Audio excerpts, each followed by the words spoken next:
This is only possible in Japan. Features of Japanese schools. Greetings! Today we will talk about school education in Japan and also consider unusual rules for students in this country. Why before the beginning of the lesson, the teacher can easily take offense at his students. According to the generally accepted rules, children eat lunch and sleep right in the classroom. Myth or truth? Is it true that Japanese school children clean toilets after class instead of the usual workers? Be sure to watch the video to the very end so you don't miss anything important. The beginning of the school year.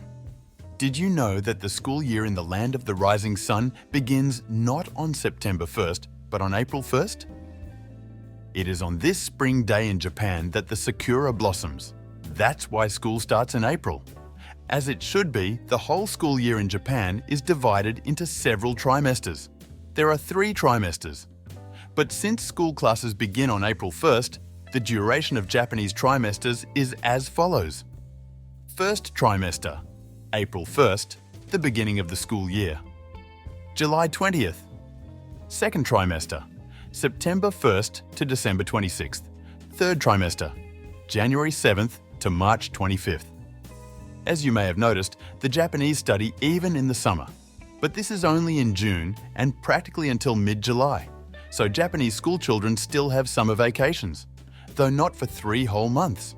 It should be noted that even in the summer, children and teenagers regularly attend educational institutions. But don't worry, in the days of full vacation, they do not have to cram school subjects and sit at lessons. Simply in Japan, as in most countries of the world, students are actively engaged in sports, attend extracurricular activities, something like clubs, and just socialize with each other. The kids are used to this way of life, how school classes are held. Surely you have already guessed that school classes in Japanese schools differ significantly from other countries. This is really true. If to describe in brief, the educational institutions of the land of the rising sun are characterized by strict discipline, decency, and adherence to traditions. And the first thing to pay attention to is the school uniform and appearance of a Japanese student. The uniform in the country is compulsory, and its requirements are explained to students from middle school. So, the uniform for boys has a military style, while girls dress in a nautical style.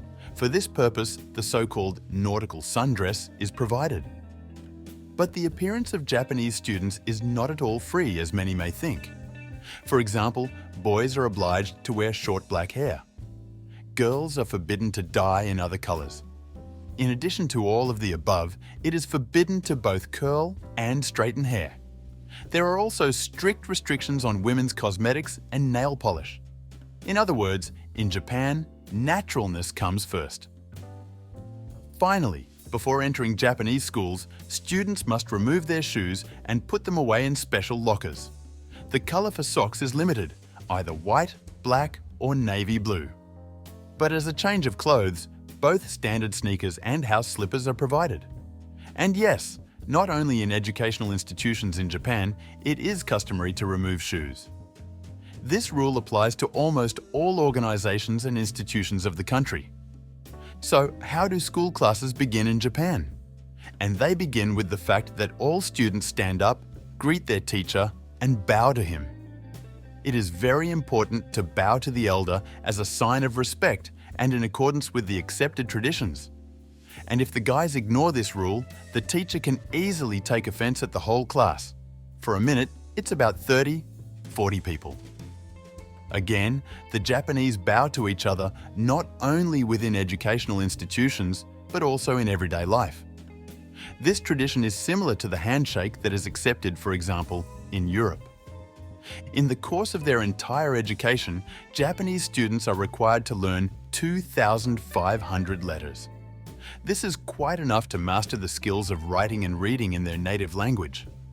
In addition to Japanese, children learn Chinese characters and Latin. In addition to Japanese, schools teach many subjects familiar to us: math, computer science, several humanities, music, physical education. Also, pupils are taught the basics of crafts. And in many elementary schools, children already begin to learn a foreign language, for example, English. Every Japanese school has internet and computers.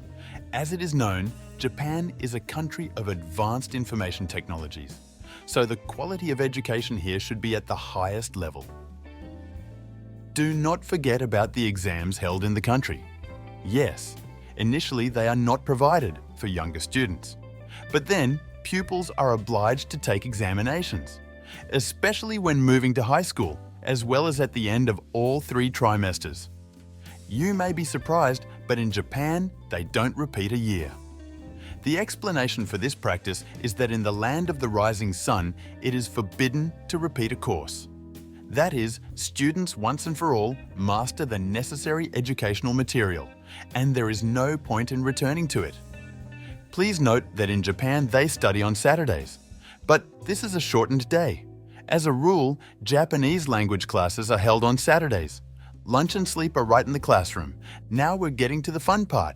It turns out that in Japan during the school break, you can have lunch and sleep, and you don't have to go anywhere. Everything happens at your workplace. First of all, a Japanese student's lunch is not only balanced, but also healthy.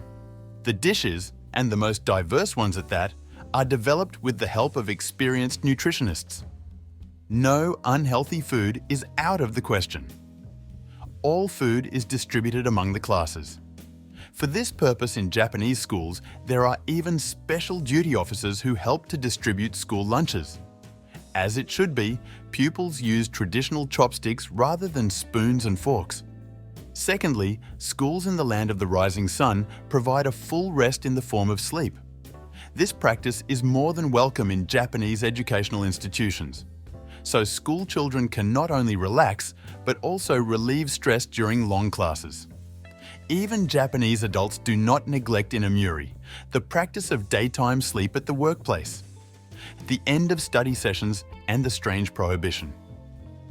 One might think that after all the lessons, Japanese students say goodbye to the teacher, pack their bags, and go home.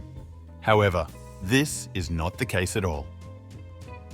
Before leaving, students are obliged to clean up the classroom in the truest sense of the word. What is striking is that Japanese students clean up every day, and not only within their classroom. The cleanliness of corridors, toilets, and school grounds also depends on the kids. The usual Japanese workers, like technicians, are completely exempt from such work. The only person who can help the students a little is the class teacher. Japan is known for a strange restriction. The latter concerns the rules of student behavior in the classroom. So, its essence is as follows. Children and teenagers are forbidden to sneeze more than 3 times. This natural Japanese process means disrespecting others. And although contrary to established ethical norms, this restriction is planned to be removed, children are used to strict discipline.